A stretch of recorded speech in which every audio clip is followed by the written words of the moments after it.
제가 상속세 같은 경우는 하루에 한 타임이나 두 타임 정도 무조건 무료 상담을 해드려요, 사실. 왜냐면은 그 충격적인 일이 몇 번 있었는데 코로나 때였어요. 코로나 때. 그러니까 왕성하게 이제 경제 활동을 하다가 그 대표가 갑자기 돌아가신 거예요. 그러니까 그 집은 풍비박산이 나더라고요. 법인 대표가 돌아가셨는데 이제 환장하는 거예요. 왜냐면 자녀는 이제 초등학생이고 그 다음에 그 배우자분께서는 사실은 이제 가정살림만 하셨기 때문에 막 몰라요. 그러니까 주변의 모든 것들을 막 믿기가 불안한 거야. 돌아가신 것도 슬퍼 죽겠는데. 어떻게 하지? 네, 그러니까 그 상황에서 그분이 하염없이 울 때 제가 그냥 상담료 됐어요. 가시고요. 제가 쭉 말씀드린 적이 있었어요. 그러면 지금 남편이 돌아가셨는데 제일 먼저 뭘 해야 돼요?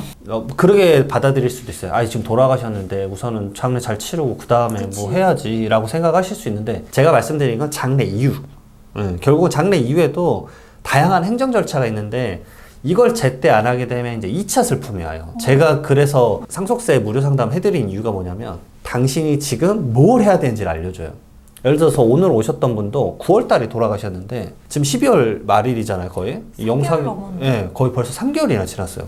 그러니까 왜 이제 오셨냐. 그래서 그런 행정 절차를 하나씩 좀 말씀을 드려보면 이제 우선 장례식장 잘 치르셔야죠. 뭐 3일장이든 뭐 5일장이든 뭐 잘 치르시고 그 다음에 이제 치르고 나서 해야 될 일이 이제 장례식 영수증 있을 거예요. 대부분 1,000만 원 내외의 비용을 좀 지출하시더라고요, 장례식 비용이. 그다음에 뭐 봉분이나 이런 거 장지 옮기거나 뭐 수목장 하시게 되면 그 관련된 비용도 이제 저 주시면 되고 그 다음에 대부분 1개월 이내에 이제 사망신고를 하게 됩니다, 사실은. 사망신고도 사실 한 달 이내에 안 하게 되면은 그 과태료 나와요. 5만 원인가 과태료가 있어요. 그럼 사망신고를 딱 하려고 이제 시군구청이나 아니면은 이제 주민센터 딱 가면은 바로 물어봐요. 그 직원이 안심상속 원스톱 서비스 받으실 거냐고. 이제 그게 뭐냐면 이 돌아가신 분이 이제 피상속인인데 세법상 표현으로는 피상속인의 그 모든 재산과 채무를 알 수가 있어요. 그러니까 대한민국에 이 사람이 갖고 있는 자산과 부채에 대해서 모든 걸 알아봐 주는 서비스예요. 그럼 한다고 해야 되지 않을까요? 네. 근데 그걸 가끔 안 하시는 분들도 있으세요.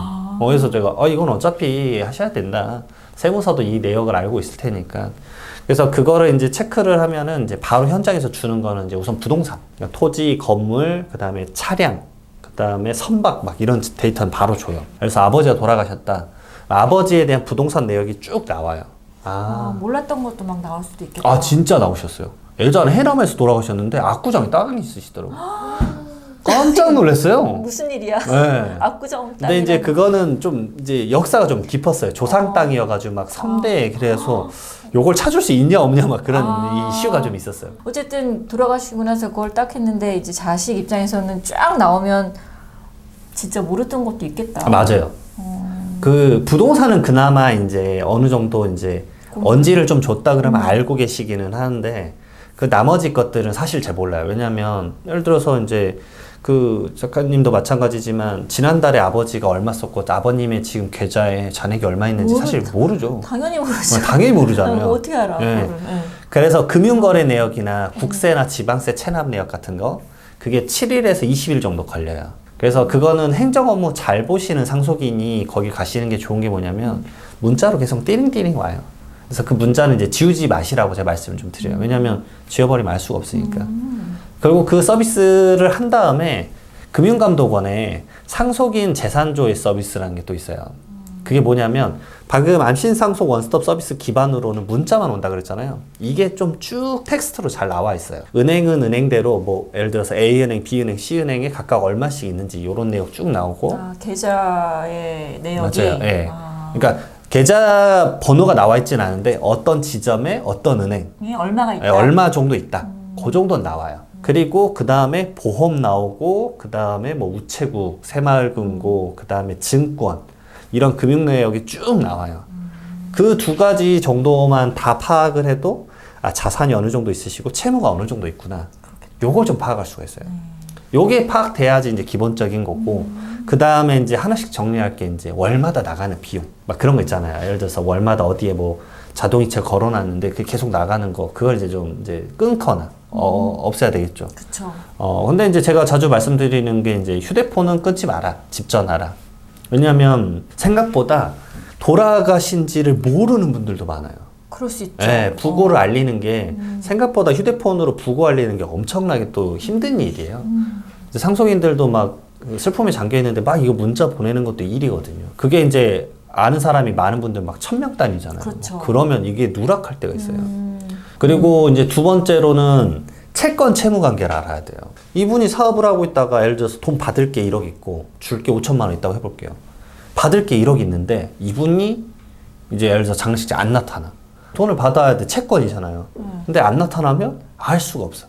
이제 그런 내역들을 알아가는 과정을 거치기 위해서 우선 놔둬야 돼, 휴대폰. 가끔 안타까운 게 휴대폰을 초기화시켜버리세요. 절대 안 되지. 왜냐면 카카오톡이나 문자에 차용증이나 예를 들어서 썼다고 해볼게요. 다 사진 찍어 놓으시잖아요. 그쵸. 카톡이라도 그치, 보내놓고. 그러니까 그 갤러리 가서 그림이라도 이제 사진이라도 한번 봐야 되는데 그거 다 초기화시켜버리면 어떻게 하냐. 그리고 두 번째로 이제 예를 들어서 이제 줄 돈이 있다고 해봐요. 그럼 줄 돈 있는 건 왜 알아야 되냐라고 할 수 있는데 이게 처음에는 1억이었는데 5천을 이미 갚은 거예요. 남은 게 5천만 원이야. 근데 우리 1억 원이다 라고 해버리면 또 당황스러운 일이 펼쳐질 수 있어요. 별별 사람이 다 있으니까. 별별 사람 다 있어요. 근데 대부분은 이런 일이 많이 없는데 그래도 네, 없는데 저는 이제 밥 먹듯이 상속을 경험하는 이제 직업이다 보니까 제가 말씀드린 경우의 수는 진짜 다 경험한 것들. 그래서 핸드폰을 절대 초기화하면 안 된다. 그래서 저는 이제 가장 낮은 요금제로 바꿔 놓으시라. 자, 그 다음에 이제 좀 넘어가는 게 그나마 이제 뭐 나눈다 그러면 3개월 정도인데 이 아까 말씀드렸던 은행 계좌 내역이랑 증권 계좌 내역이 메인인데 이 은행을 이제 가기 시작해야 돼요. 왜냐? 가서 내 거 차내 갖고 와야 되니까. 상속인들이 전부 다 동의가 돼야지만 그걸 상속인인지 확인할 수 있는 서류, 뭐 가족관계 증명서나 주민등록 등초본, 뭐 재적, 뭐 이런 재적 등본이나 이런 것들 요청하는 서류가 있거든요. 그거를 챙겨서 은행에 갖고 가면 상속인이시군요 하면서 이제 줘요. 그래서 그 잔액을 이제 가져갈 수 있어요. 그리고 안심상속 원스톱 서비스를 하는 순간 계좌가 묶여요. 부모님 계좌가. 돈을 만약에 빼야 된다거나 그런 것들에 대해서는 유념을 하셔야 된다. 어쨌든 가서 그때 이제 상속받으면서 이제 풀리는 거예요, 그게. 근데 그거 받으실 때 증권 계좌도 마찬가지인데 제가 말씀드린 건 뭐냐면 가는 김에 10년치 계좌 내역을 다 받아와야 돼요. 왜요? 이게 좀 우리나라 세법을 알아야 되는 게 뭐냐면 아니 돈만 받으면 그 상속재산이니까 그걸로 신고하면 되는 거 아니냐 이제 이렇게 생각이 들 수 있는데 네. 대한민국 세법에는 이제 상속세 및 증여세법이라고 해서 이거 법을 묶어놔요. 그러니까 이분 돌아가신 분이 피상속인이잖아요. 이분이 예를 들어서 예전에 9년 전에 증여인이 돼서 자녀에게 증여를 해줬다고 해볼게요. 1억을 증여를 해줬다 할게요. 그러면 10년간 증여한 내역이 증여하고 나서 돌아가시잖아요. 그러면 상속세 계산할 때 다시 이걸 얹어서 계산해요. 왜냐하면 상속세 및 증여세는 누진세율이에요. 10%부터 20%, 30, 40, 50. 예전에 증여세 때 10% 냈어요. 근데 돌아가실 때 상속재산이 50%잖아요. 다시 얹어서 50%로 내는데 예전에는 10%는 빼줄게. 그러니까 차액인 40%는 더 내. 이게 10년이에요, 10년. 꽤 길다. 너무 호흡이 길어요. 진짜. 대부분의 부동산은 이렇게 올라가잖아요. 대한민국 자산의 형태가 그냥 인플레이션이니까. 그쵸. 기본적으로 2, 3%의 상승이 있잖아요. 그러면 지금 증여한 거랑 돌아가시기 전에 상속받을 때랑은 똑같은 거 아니냐라고 할 수 있는데 증여를 미리 받으면은 활용도가 높죠. 왜냐면 이때 받았을 때 10이고 이때 상속받았을 때 100이면 내는 세금 자체가 우선 다를 거고 미리 받고 나서 활용할 수 있으니까. 예. 어찌됐든 계좌 내역의 10년치 내역, 상속인은 10년이고 상속인 이외의자는 5년이에요. 그러니까 상속인 이외의자로 대표적인 게 사위, 며느리, 근데 이게 대표적이에요. 손주. 그 다음에 많이 또 주시는 게 누구냐면 형제자매들. 이제 그 내역들을 전부 다 확인을 하는 시간이 필요해요. 저는 이제 세무사잖아요. 계좌 내역 확인은 대부분 2달 걸려요. 그래서 상속세 신고가 6개월 이내인데 아주 짧아요. 6개월이면 마지막 달에 가면 되겠지 하는데 이거는 양도소득세 신고 같은 개념이 아니에요. 생각보다 이 계좌를 확인해야 되는 게 길어요. 맡기는 게 이거는 훨씬 이익일 것 같다는 생각이 들어요. 왜냐하면 그 계좌 내역을 보면 우리 아버지는 한 푼도 잘 안 두셔서 이러는데 보면은 막 9년 전에 튀어나와요. 이때 2억 뭐였? 그때 나 전세 들어갈 때 전세자금 또 이러신 경우도 있어요. 그때 전세자금 2억 빌려준 건데 내가 갚은 내역 봐라 그러면 진짜 갚은 내역이 딱 있어요. 이런 것들에 대한 내역을 지금 알아놔야 돼요. 왜냐 추후에 세무조사가 있으니까. 그래서 이 금융 내역을 이제 피상속인 것도 주시고 상속인들 것도 줘야 돼요. 상속인 이외의자들 것도.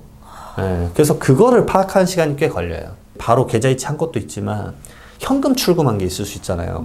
현금 출금한 게 또 많으면 이거는 세무서가 소명 안 돼도 추징할 수 있는 게 있어요. 이게 추정 상속 재산이라고 있는데 돌아가시기 전에 1년 내 2억, 2년 내 5억 원 있어요. 만약에 1년 내 2억 원을 막 엄청나게 뽑았다고 해볼게요. 근데 이제 상속인들이 그런 거예요. 아, 나 이거 어디다 쓸지 모르겠어요. 근데 어디다 쓰셨지? 이럴 수 있지. 2억이 초과되면 우리 납세자가 소명을 안 하면 이거 상속 재산을 얹을 수가 있어요. 법에 나와 있어요.